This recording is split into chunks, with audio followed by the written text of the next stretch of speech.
Welcome to ఉదయం news. ముందుగా headlines చూద్దాం.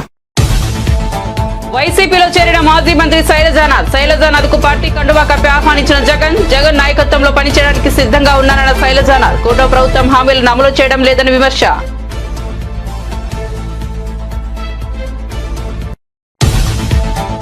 ఓవర్ యాక్షన్ చేయొద్దు, హైకోర్టు న్యాయవాదికి హైడ్రా కమిషనర్ రంగనాథ్ హెచ్చరిక. అమీన్పూర్ మున్సిపాలిటీ పరిధిలోని రాజగోపాల్ నగర్ లో పర్యటించిన రంగనాథ్. బాధితుల సమస్యలు వింటుండగా జోక్యం చేసుకున్న హైకోర్టు న్యాయవాది ముఖ్యం. మీరు ఓవర్ యాక్షన్ చేయవద్దని హైడ్రా కమిషనర్ హెచ్చరిక.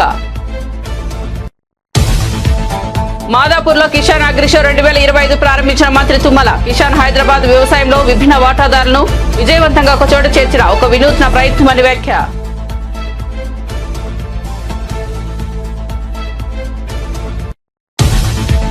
తండేల్ టికెట్ ధరలు పెంచాలని తెలంగాణ ప్రభుత్వాన్ని కోరలేదన్న నిర్మాత అల్లు అరవింద్. తండేల్ సినిమా టికెట్ ధరలు పెంచాలని ఆంధ్రప్రదేశ్ ప్రభుత్వాన్ని అడిగామన్న అరవింద్. తెలంగాణలో టికెట్ ధరలు పెరిగే ఉన్నందున ధరలు పెంచాలని కోరలేదని వివరణ. మహాకుంభమేళాలో అగ్ని ప్రమాదం. సెక్టార్ 18 శంకరాచార్య మార్గంలో మంటలు. అగ్ని ప్రమాదంపై సమాచారం అందుకున్న అగ్నిమాపక సిబ్బంది మంటలు ఆర్పే ప్రయత్నం.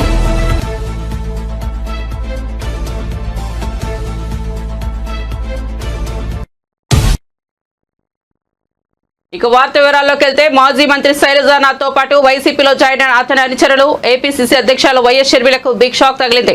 ఇవాళ వైసీపీ అధినేత జగన్మోహన్ రెడ్డి సమక్షంలో మాజీ మంత్రి సాకే శైలజానాథ్ ఆ పార్టీలో చేరారు. ఆయనకు పార్టీ కండువా కప్పి జగన్ ఆహ్వానించారు. అలాగే అనంతరం డీసీసీ మాజీ అధ్యక్షుడు ప్రతాప్ రెడ్డి కూడా వైసీపీ తీర్థం పుచ్చుకున్నారు. ఈ సందర్భంగా సాకే శైలజానాథ్ మాట్లాడుతూ ఆంధ్రప్రదేశ్ లోని కూటమి సర్కార్ చేస్తున్న ప్రజా వ్యతిరేక విధానాలపై పోరాటం చేయడానికి వైసీపీలో చేరానని చెప్పుకొచ్చారు. ప్రభుత్వ రంగ సంస్థలను ప్రైవేటుకు అమ్మేయడానికి తీవ్రంగా వ్యతిరేకిస్తున్నామని అన్నారు. ప్రయాగ్రాజ్ మహాకుంభమేళాలో మరోసారి అగ్ని ప్రమాదం చోటు చేసుకుంది. సెక్టార్ 18 శంకరాచార్య మార్గం వద్ద మంటలు చెలరేగాయి. అగ్నిమాపక సిబ్బంది ఘటనా స్థలానికి చేరుకొని మంటలను అదుపు చేస్తున్నారు. ప్రమాదానికి గల కారణాలు తెలియాల్సి ఉంది.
ఎమ్మెల్యేల రహస్య భేటీపై జడ్చల ఎమ్మెల్యే అనిరుద్ రెడ్డి స్పందించారు. ఎమ్మెల్యే భేటీ రహస్య భేటీ కాదంటూ వ్యాఖ్యానించారు. కోహినీర్ హోటల్లో లంచ్ చేశాం, తాను ఏ ఫైల్ కూడా మంత్రుల దగ్గరకు తీసుకెళ్లలేదని అనిరుద్ స్పష్టం చేశారు. నా నియోజకవర్గ సమస్యలపై సమావేశంలో మాట్లాడారు.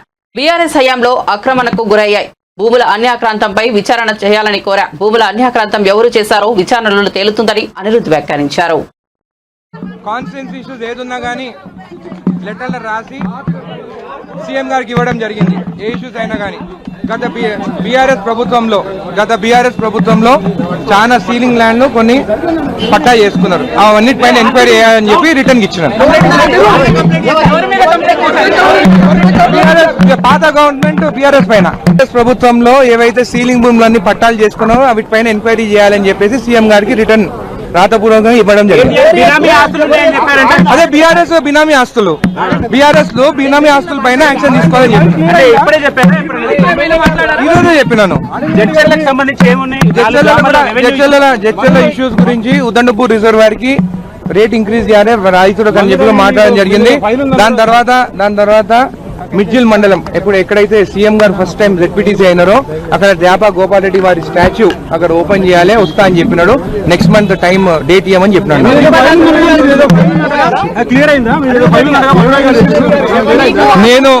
నేను నా జీవితంలో నాకున్నది ఒక కొడుకు, ఆ కొడుకు మీద ఒట్టేసి చెప్తున్నా, నేను ఎప్పుడు గాని గవర్నమెంట్ ఫైల్ కానీ ఎప్పుడు నేను బ్రోకరేజ్ చేయలేదు, ఎక్కడికి ఫైల్ గురించి నేను పోలేదు. అది తప్పు వాస్తవాలు అని చెప్తున్నాను.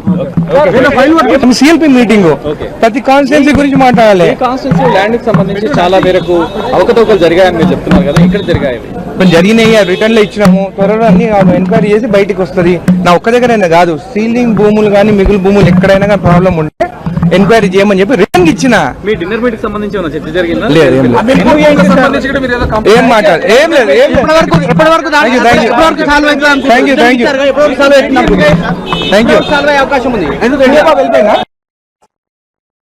విశాఖలో గ్లోబల్ ఇండస్ట్రియల్ సమ్మిట్ నిర్వహించాం. ముఖేష్ అంబానీ, అదానీ తదితర పారిశ్రామికవేత్తలు హాజరై ఎంఓయూలపై సంతకాలు చేశారని మాజీ సీఎం జగన్ గుర్తు చేశారు. అదే చంద్రబాబు దావోస్ టూర్లో ఏమీ సాధించలేకపోయారని వ్యాఖ్యానించారు.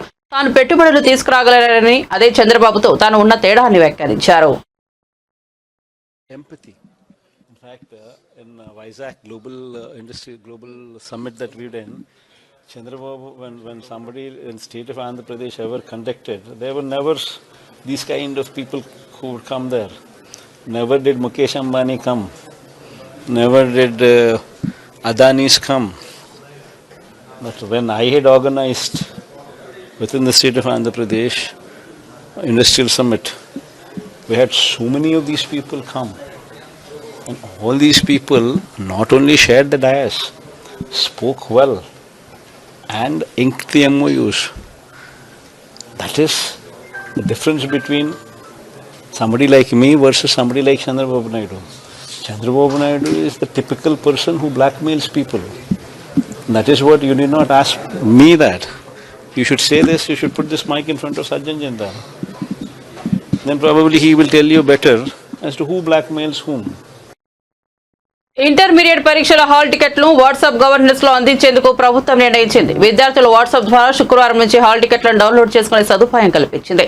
ఫీజులు చెల్లించలేదని ప్రైవేట్ కళాశాల హాల్ టికెట్లు ఆపేయడం వంటి ఘటనలు లేకుండా ఈ నిర్ణయం తీసుకుంది. ఇప్పటికే వాట్సాప్ గవర్నెన్స్ ద్వారా 161 సేవలను అందిస్తున్న విషయం తెలిసిందే. ఇంటర్, ప్రథమ, ద్వితీయ సంవత్సరం కలిపి 10 లక్షలకు పైగా విద్యార్థులు ఉన్నారు. వాట్సాప్ నెంబర్ 9552300990 ద్వారా వారంతా హాల్ టికెట్లను డౌన్లోడ్ చేసుకోవచ్చు. త్వరలో 10వ తరగతి విద్యార్థులకు సైతం ఇలాంటి అవకాశం కల్పించాలని విద్యాశాఖ భావిస్తోంది.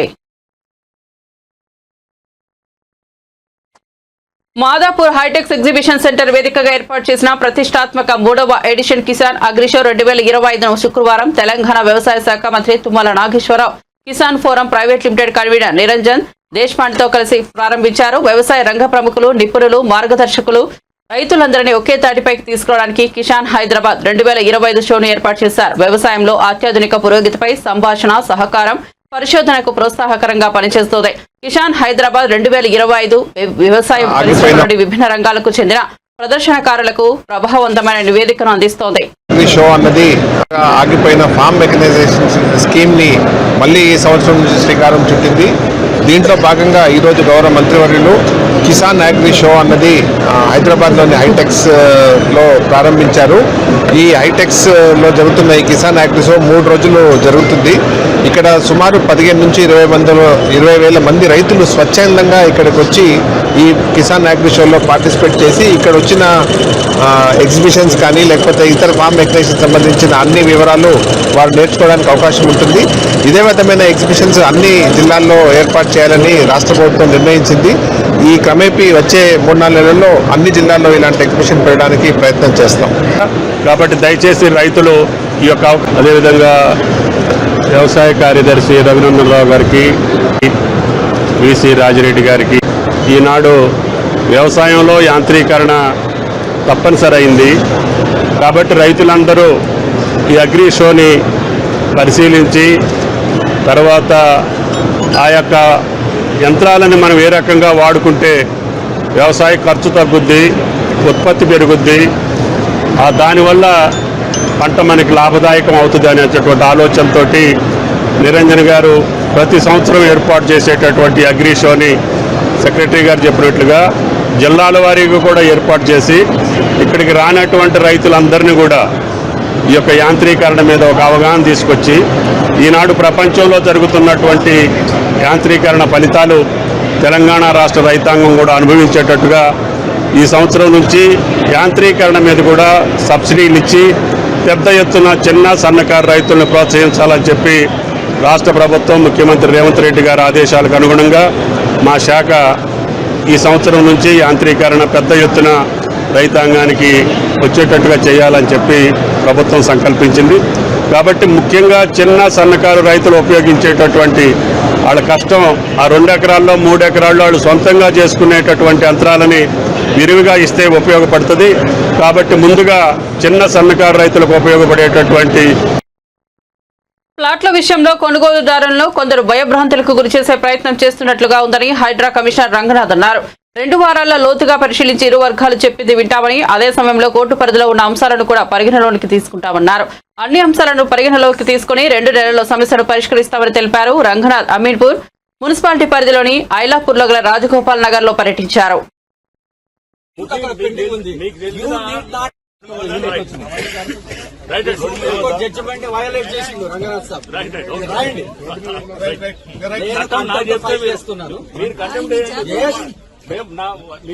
రావాలి ఇవాళ అది కూల కొట్టి అన్యాయం చేశారు. ఇలా మీరు ఎట్లా ఎంటర్ అవుతారండి? టైటిల్ డిస్ప్యూట్ అక్కడ పెండింగ్ ఉంది. You need not come, should not come. Ayapur village మీకు తెలిసిన కొంచెం నాలెడ్జ్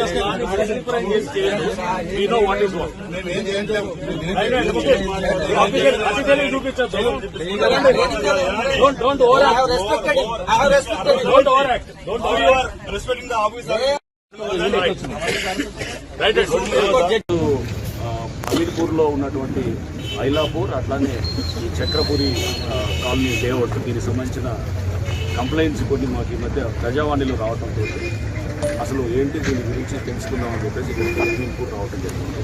మొదట ఐలాపూర్ అక్కడికి వెళ్ళినప్పుడు అక్కడ మాకు వచ్చిన కంప్లైంట్, స్థానికంగా వచ్చిన కంప్లైంట్ అక్కడ చాలామంది అంటే వేలాది మంది, దాదాపు 5,000 పైన మంది ప్లాట్లు కోల్పోయాం. దాంట్లో మేమంతా కూడా చాలామంది లోయర్ ఇన్కమ్ సెగ్మెంట్ ఉన్నాము, మిడిల్ ఇన్కమ్ సెగ్మెంట్ వాళ్ళు అందరూ ఉన్నాము. సో అక్కడ ఆ ప్లాట్లు 1985లో అప్పుడు మేము లేఅవుట్ ద్వారా కొన్నది అక్కడ ప్లాట్స్ కూడా.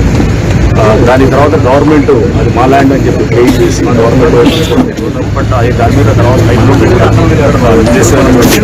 ద్వారా అది గవర్నమెంట్ ల్యాండ్ కాదు, ఇది పట్టా ల్యాండ్ అని చెప్పేసి ఇచ్చారని చెప్పేసి వాళ్ళ వాదన. గవర్నమెంట్ వైపు నుంచి గవర్నమెంట్ ల్యాండ్ అనేది క్లెయిమ్ చేశారు. అంటే ఈ రెండింటి మధ్యలో ఇలా గవర్నమెంట్ ల్యాండా లేకపోతే అది లేఅవుటా అనేది ఉన్న క్రమంలో ఇంకొక మూడో వ్యక్తి వచ్చి ఆయన స్థానికంగా అడ్వకేట్ ముఖీం గారు అని చెప్పేసి ఉన్నారు. సో ఆయన వచ్చేసి ఆయన మా ల్యాండ్ని గ్రాప్ చేయాలనేది తోటి వచ్చారనేది వాళ్ళు మాకు ఇచ్చినటువంటి కంప్లైంట్, ప్రజావాణిలో ఇచ్చినటువంటి కంప్లైంట్. సో దాంట్లో ముఖీం అనే ఎవరైతే అడ్వకేట్ ఉన్నారో ఆయన స్థానికంగా ఆయనకున్నటువంటి బలాన్ని ఉపయోగించుకుంటూ కొంతమంది ఎస్టీ వాళ్ళని ముందు పెట్టి చేసి దాన్ని అక్కడ నోటరీ చేసి దాన్ని అమ్మటం, కబ్జా చేయడం చేస్తుంటే కూడా 2023లో కూడా డిమాలిష్ చేశారు. డిమాలిష్ చేసి అంతకుముందు కూడా ఇదంతా కూడా ఇది దాని డిమాలిషన్ జరిగినాయి పలు సందర్భాల్లో. మొన్న కూడా అంటే 2023లో కూడా జరిగినాయి అని చెప్పేసి వారు పబ్లిక్ నుంచి మాకు తెలిసినటువంటి సమాచారం అంటే వాళ్ళు చెప్పింది. సో అంటే దీంట్లో వాళ్ళకి ఎటువంటి హక్కులు లేవు, ఎటువంటి లేవు అనేసి వాళ్ళు చెప్తున్నారు. బట్ ముఖీం గారు ఆయన ఏంటంటే హైకోర్టులో మేము కూడా వేసామని చెప్పి వారు కూడా చెప్పడం జరిగింది. ముఖీం మీద కూడా వీళ్ళు చెప్పిన కంప్లైంట్లో ఆయన ఇంతకుముందు మర్డర్ కేసులో ఉన్నారు, ఆయన మీద ఇదంతా ఉందని చెప్పేసి కూడా వారు చెప్పడం జరిగింది. ఎవరు కాలనీకి సంబంధించిన లేవు మర్డర్ కేసులో ఉన్నారని చెప్పి మా మీద మమ్మల్ని బయోగ్రఫీ చేస్తున్నారు అని చెప్పేసి ఏదైనా కానీ ఇవన్నీ కూడా మేము పరిశీలిస్తాము. వీరిని వాళ్ళని అన్ని వాదనలు ఉన్న తర్వాత గంభీరావుపేట మండల కేంద్రంలో రెడ్డి సేవా సంక్షేమ సంఘం ఆధ్వర్యంలో నూతనంగా నిర్మించిన గణపతి ధ్వజయుక్త శ్రీ మహంకాళ అమ్మవారి దేవాలయం ప్రతిష్టాపన మహోత్సవంలో బీఆర్ఎస్ వర్కింగ్ ప్రెసిడెంట్ కేటీఆర్ పాల్గొన్నారు. భక్తులతో కలిసి ప్రత్యేక పూజలు నిర్వహించిన ఆయన దేవాలయ అభివృద్ధికి పూర్తి మద్దతు ఉంటుందని పేర్కొన్నారు.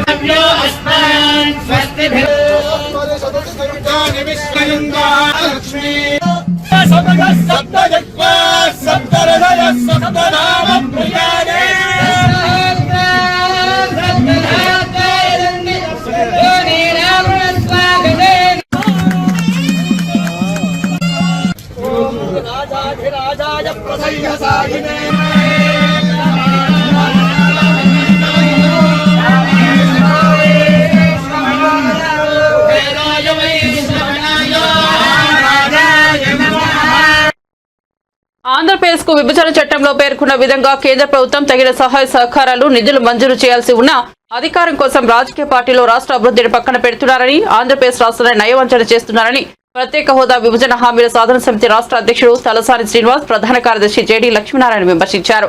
తిరుపతి ప్రెస్ క్లబ్ లో వారు మాట్లాడారు. ఆంధ్రప్రదేశ్ రాష్ట్రానికి రాయితీలు వస్తేనే ప్రయోజనం ఉంటుందని, ప్రత్యేక హోదా ఇచ్చి భవిష్యత్ తరాలకు బాటలు వేయాల్సిన ఆవశ్యకత పాలకులపై ఉందన్నారు. చర్చనీయాంశంగానే మిగిలిపోయింది.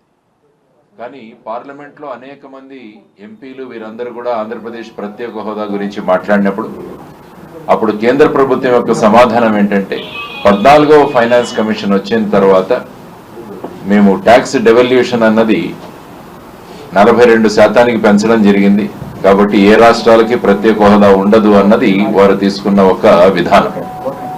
కానీ అది మీరు తీసుకుంటూ వెళుతుంటే నార్త్ ఈస్టర్న్ స్టేట్స్ ఏవైతే ఉన్నారో ఈశాన్య రాష్ట్రాలు వాటికి ఆ హోదా కొనసాగుతూనే ఉంది. ఆ తర్వాత మీరు చూసుకుంటే 15th finance commission chairman NK Singh గారు రాసిన ఒక పుస్తకంలో కూడా ఆయన మెన్షన్ చేశారు పోర్ట్రేట్స్ ఆఫ్ పవర్ అని. ఎక్కడా కూడా 14వ ఆర్థిక సంఘం ఏ రాష్ట్రానికి ప్రత్యేక హోదా ఇవ్వకూడదు అని ఎక్కడా కూడా వారు మెన్షన్ చేయలేదు.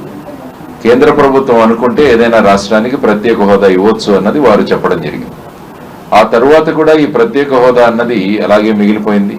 ప్రత్యేక హోదా సాధన సమితి ఆధ్వర్యంలో ఈవెన్ ఢిల్లీలో కూడా ఏపీ భవన్లో కావచ్చు, లేకుంటే జంతర్ మంతర్లో కావచ్చు, దీని గురించి నిరసన ప్రదర్శనలు కూడా చేయడం జరిగింది. అయినా కూడా ప్రత్యేక హోదా అలాగే ఉండిపోయింది. ఆ తర్వాత మిగతా హామీలు ఏవైతే ఉన్నాయో చట్టంలో వాటిని కూడా ఎక్కడా కూడా నెరవేర్చలేదు. ముఖ్యంగా బుందేల్ఖండ్ ప్యాటర్న్లో మన ఉత్తర ఆంధ్ర జిల్లాలు కానీ రాయలసీమ జిల్లాల్లో కానీ ప్రతి సంవత్సరం వారికి కేటాయించాల్సిన నిధులు కావచ్చు, మిగతా అనేక విషయాలు విభజన చట్టంలో పేర్కొన్న అనేక అంశాలు అలాగే ఉండిపోయాయి. ఆ తర్వాత మొన్న బడ్జెట్ చూసుకుంటే అందులో కూడా పోలవరం కూడా మన విభజన చట్టం ప్రకారం కేంద్ర ప్రభుత్వం ప్రాజెక్ట్ ఇది. అంటే కేంద్ర ప్రభుత్వం మొత్తం పోలవరాన్ని ఒక నేషనల్ ప్రాజెక్టుగా అందులో ప్రకటించడం జరిగింది. అంటే పోలవరం కట్టాల్సిన బాధ్యత కేంద్ర ప్రభుత్వం మీద ఉంది. ఆ తర్వాత అప్పుడు 2014లో ఉన్న రాష్ట్ర ప్రభుత్వం మేమే దీన్ని ఇంప్లిమెంట్ చేస్తామంటే అప్పుడు వీళ్ళు ఇంప్లిమెంటేషన్ ఇచ్చారు. దానికోసం ఒక పోలవరం అథారిటీ కూడా ఏర్పాటు చేయడం జరిగింది. ఆ అథారిటీ యొక్క ఆధ్వర్యంలో పోలవరం ప్రాజెక్ట్ నిర్మాణం కొనసాగుతుంది. కానీ పోలవరంలో ఇప్పుడు ఈ బడ్జెట్లో చూసుకుంటే దీని ఎత్తు 41.15 మీటర్లకు మాత్రమే పరిమితం చేస్తున్నట్టు ఒక చిన్న క్లాస్ కనపడింది. అంత నీటి నిలువ 41.15. యాక్చువల్గా మీరు పోలవరం ప్రాజెక్టులో చూసుకుంటే నీటి నిలువ 45.72 మీటర్లు. దానికి ఉండాల్సిన బాధ్యత ఆ విధంగా పోలవరం ప్రాజెక్టును నిర్మాణం చేస్తే ఈ విధంగా నిర్మాణం 45.72 మీటర్లు గనక చేయగలిగితే అందులో సుమారుగా 960 మెగావాట్ల హైడ్రో పవర్, తర్వాత 28.5 లక్షల ప్రజలకి డ్రింకింగ్ వాటర్ సప్లై అంటే మంచినీటి సరఫరా, అందులో 611 గ్రామాలకి, తర్వాత 80 టీఎంసీల నీరు కృష్ణా నదికి డైవర్ట్ చేయడానికి కూడా, ఆ తర్వాత ఇరిగేషన్ పొటెన్షియల్ సుమారుగా 4,36,825 హెక్టార్కి ఇరిగేషన్, ఇవన్నీ కూడా చేసేది. తర్వాత 23.44 టీఎంసీలు విశాఖపట్నం ఇండస్ట్రీస్ కానీ ముఖ్యంగా వైజాగ్ స్టీల్ ప్లాంట్ కోసం తీసుకురావడం. ఈ విధంగా అనేక ప్రపోజల్స్, అనేక విధానాలు ఈ Polavaram project. Nandigama municipal chairman గా కృష్ణకుమారి బాధ్యతలు స్వీకరించగా ఎమ్మెల్యే సోమియాముకు అభినందనలు తెలిపారు. ప్రజల సమస్యలను పరిష్కరించేందుకు త్వరలో నందిగామ మున్సిపాలిటీ వాట్సాప్ సేవలు ప్రారంభించనున్నట్లు తెలిపారు. మున్సిపల్ అధికారులతో చర్చించి ప్రణాళిక రూపొందిస్తామని, ప్రతి ఒక్కరికి ఉపయోగపడేలా సేవలు అందుబాటులోకి తీసుకొస్తామని చెప్పారు.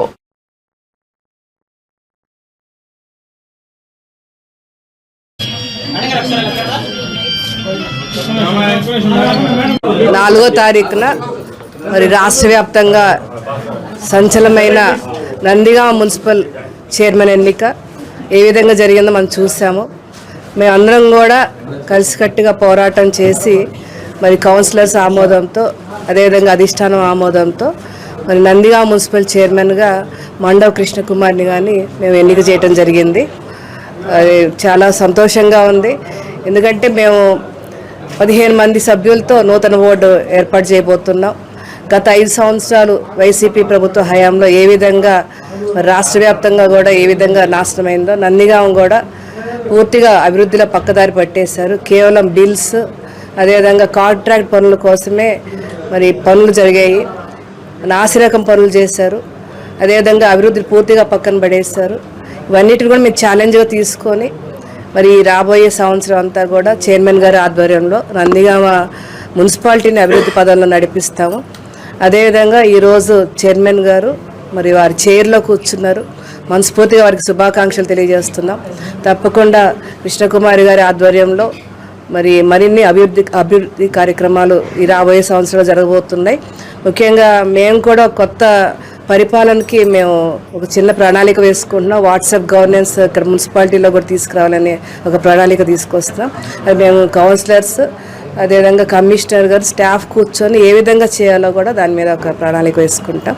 ముందుగా చైర్మన్ గారికి ఆల్ ది బెస్ట్ చెప్తూ, మరి ఎంతో కష్టపడి తెచ్చుకున్న సీట్ కాబట్టి మీరు తప్పకుండా దీన్ని బాధ్యతగా తీసుకోండి, ప్రజలకు అందుబాటులో ఉండండి, మంచి పరిపాలన ఇవ్వండి. All the best.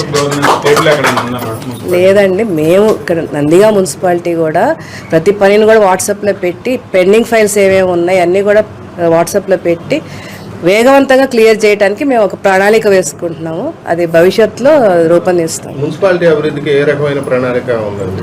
ప్రజలకు మౌలిక సదుపాయాలు కల్పించడం మా లక్ష్యం అండి. త్రాగునీరు, రోడ్స్, లైట్స్, అదేవిధంగా ఇళ్ళు, ఇవి బేసిక్ సౌకర్యాలు కల్పించడమే మా లక్ష్యంగా. మేము వైసీపీ హయాంలో నాసిరకం పనులు, తప్పుడు బిల్లు చేసుకున్నారని చెప్తున్నారు కదా, దాని మీద ఏమైనా చర్యలు తీసుకోవాలి? తప్పకుండా అండి, మేము వాటి మీద క్లియర్ రిపోర్ట్ తీసుకుంటాము. కొన్ని చూస్తే చాలా నాసిరకంగా ఉన్నాయి, తంతే జాలు పడిపోయేటట్లు ఉన్నాయి. అదేవిధంగా రోడ్లు అప్పుడే బయటకు వచ్చేస్తున్నాయి గుంటలు పడిపోయి. వీటన్నిటి మీద కూడా విజిలెన్స్ చేస్తాము, తప్పకుండా చర్యలు తీసుకుంటాం. సరే. ముద్రగడ పద్మనాభంపై దాడిని మాజీ ఎంపీ మార్గాని భరత్ తీవ్రంగా ఖండించారు. ఇది పిరికి పంద చర్యగా వ్యాఖ్యానించిన ఆయన చంద్రబాబు, పవన్ కళ్యాణ్ ఈ ఘటనపై బాధ్యత తీసుకుంటారా లేదా అని ప్రశ్నించారు. ముద్రగడను కలిసి పరామర్శించిన భరత్ ఇలాంటి ఘటనలు అప్రజాస్వామికమని వ్యాఖ్యానించారు. ఈరోజు గౌరవనీయులు ముద్రగడ పద్మనాభం గారిని మర్యాదపూర్వకంగా కలవడము, అదేవిధంగా వారిని కూడా పరామర్శించడం కూడా జరిగింది. మొన్న ఒక పిరికి పంద చర్య కింద భావిస్తూ ఉన్నాము.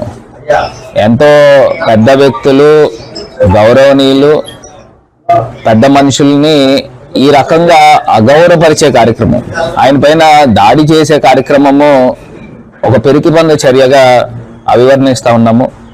దీన్ని ఇమీడియట్గా తక్షణమే కూటమి ప్రభుత్వం స్పందించి చంద్రబాబు నాయుడు గారు, అదేవిధంగా పవన్ కళ్యాణ్ గారు వీరిద్దరు కూడా స్పందించాలి. ఇప్పుడు ఒక పెద్ద మనుషుల పైన ఈ రకమైన చిల్లర పనులు చేయిస్తూ ఉంటే వీరు ఎందుకు స్పందించట్లేదు ఒకటే అర్థం కావట్లేదు. మరి 1988లో కాపునాడు ఉద్యమం చేసినప్పుడు కొన్ని లక్షల మందితో ప్రజలు స్వచ్ఛందంగా, అన్ని వర్గాల ప్రజలు, అటు కాపులే కాదు అన్ని వర్గాల ప్రజలు కూడా వచ్చి బ్రహ్మరథం బట్టి మరి అంత పెద్ద మనిషి కింద ఉన్న వ్యక్తిని ఎవరో చిన్న చిన్న కుర్రోళ్ళు కూడా ఈ రకంగా మాట్లాడుతూ ఈ రకంగా దాడి చేసే కార్యక్రమం చేస్తూ మరి చేస్తా ఉన్నారు అని అంటే అసలు కూటమి ప్రభుత్వం ఏమనుకుంటుందో అర్థం కావట్లేదు. గతంలో కూడా ఎన్నో సంఘటనలు. తండేలు సినిమా టికెట్ ధరలపై ప్రముఖ నిర్మాత అల్లు అరవింద్ ఆసక్తికర వ్యాఖ్యలు చేశారు. తెలంగాణలో టికెట్ రేట్లు పెంచమని అడగలేదని, అవసరం కూడా లేదని స్పష్టం చేశారు. అలాగే బెనిఫిట్ షో అనుమతి కోరలేదని, మాకు అంత బెనిఫిట్ అవసరం లేదని తెలిపారు. కేవలం ఏపీలో మాత్రమే టికెట్ ధరను 50 రూపాయలు పెంచమని కోరామని వెల్లడించారు. ఏపీలో టికెట్ రేట్స్ పెంచుకున్నారు కానీ తెలంగాణ పెంచలేదు అంటే అడగలేదా ఏంటి ప్రభుత్వాన్ని? అడగలేదండి. అంటే ఏంటి సార్, అంటే ఎందుకు సార్, అంటే పెంచితే 2 చోట్ల అడగాలి కదా. ఇక్కడ ఆల్రెడీ పెరుగున్నాయండి, ఇక్కడ ఆల్రెడీ పెరుగున్నాయి 295, 395. ఇక్కడ దాన్ని ఇంకా ఏం పెంచమంటామండి సార్? మరి బెనిఫిట్స్ ఇక్కడ పెరుగున్నాయండి, అక్కడ బాగా తక్కువ ఉన్నాయండి టికెట్స్. మేము పెంచమని రిక్వెస్ట్ చేసిన కూడా 50 రూపాయలే. మిగతా సినిమాలు లేగా ఇలా పెంచమని కాదు, జస్ట్ 50 రూపాయలు. బాబు ఇది కొంచెం రాయండి, స్పెసిఫిక్ ప్లేసెస్లో 50 రూపాయలు మాత్రమే పెంచాము, అది కూడా ఆ ఫస్ట్ వీక్ మాత్రమే పెంచాము అంతే. సార్ బెనిఫిట్ షోస్ ఏమైనా ఉంటున్నాయా? లేవండి, బెనిఫిట్ షోస్ లేవు, అంత బెనిఫిట్ వద్దు. చైతు ఏపీలో టికెట్ రేట్స్ పెంచుకున్నారు కానీ తెలంగాణ పెంచలేదు అంటే. బులెటిన్ ముగించే హెడ్లైన్స్ మరోసారి చూద్దాం. వైసీపీలో చేరిన మాజీ మంత్రి శైలజానాథ్ కు పార్టీ కండువా కప్పి ఆహ్వానించిన జగన్ నాయకత్వంలో పనిచేయడానికి సిద్ధంగా ఉన్నారన్న శైలజానాథ్. కూటమి ప్రభుత్వం హామీలను అమలు చేయడం లేదని విమర్శ.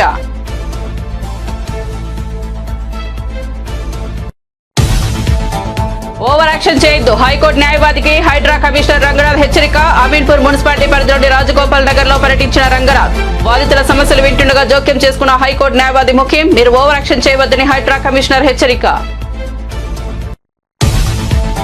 మాదాపూర్ లో కిసాన్ అగ్రిషో 2025 ప్రారంభించిన మంత్రి తుమ్మల. కిసాన్ హైదరాబాద్ వ్యవసాయంలో విభిన్న వాటాదారులను విజయవంతంగా ఒక చోట చేర్చిన ఒక వినూత్న ప్రయత్నమని వ్యాఖ్య.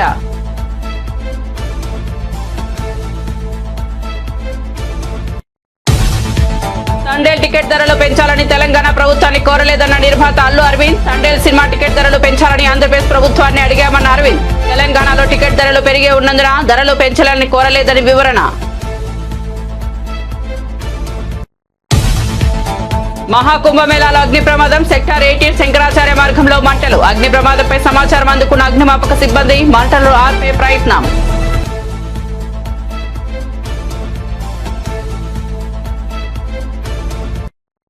మరిన్ని అప్డేట్స్ కోసం చూస్తూనే ఉండండి ఉదయం న్యూస్.